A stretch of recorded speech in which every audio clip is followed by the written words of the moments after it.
How do you know when you got an idol in your life that you're dancing around when you talk more about that idol than you do about Jesus Christ? How do you know when you got an idol in your life when you talk more about that relationship than you do about the person that put you in that relationship? How do you know when you got an idol in your life when you think more about the amount you have to give God versus who you're actually giving to? How do you know you have an idol in your life when you pick and choose, when you spend time with him, when he gives you daily bread, when you pick and choose, when you pray to him, when he says, I want to spend the rest of my life with you. I want to spend all day with you. I want you to see and hear and read my word, and you take days off because you got an idol in your life and you don't even know it.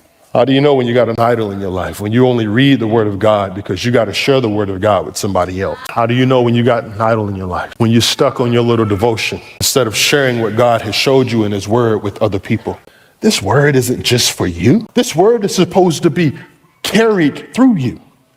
This word is supposed to be shared by you.